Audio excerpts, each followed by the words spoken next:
Չեմ պատասխանել պաստորեն, սա հասարակության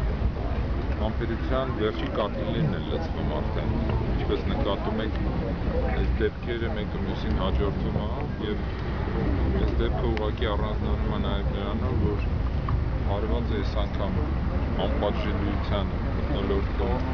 լուծված է գողական,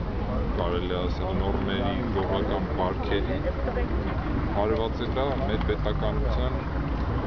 ամենաանկյունակարային արժեքի բանակի, որտեղ այստեղ սպա է պաստորեն,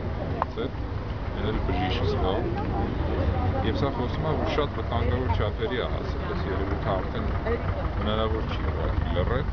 եւ ժողովուրդը պաստորեն ինքնակազմակերպման պրոցեսի մեջ է մտնում, սա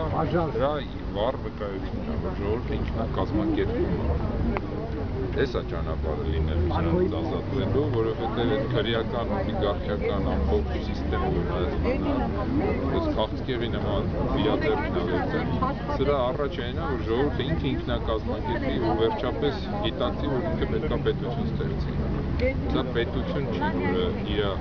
ամենաբազային արժեքներից դեռ չի կարող գալ։ Իսկ ինչ վերաբերում է ձեր հարցին, ակնհայտորեն մի քանի ամիս առաջ Ռուբեն Հայրապետյանը իր ինտերվյուում ասել է, որ ինքն է դատավորը, ինքն է որոշում ում ծեծի, ոնց ծեծի եւ ով է մեղավոր, ով մեղավոր չի։ Եթե հիշում եք, այդ ինտերվյուն կա,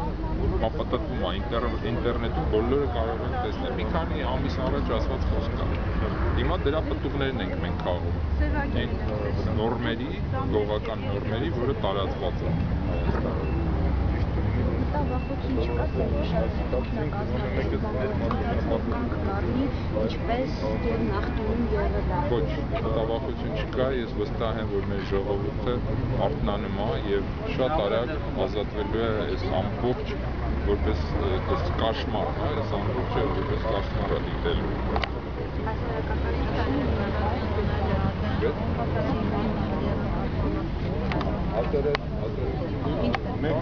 Նախի վարաշ պետք է փոխել, երկրի համակարգը,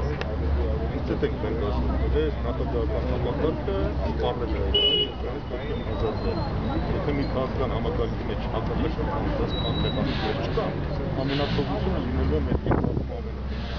Հակակշռում չկա։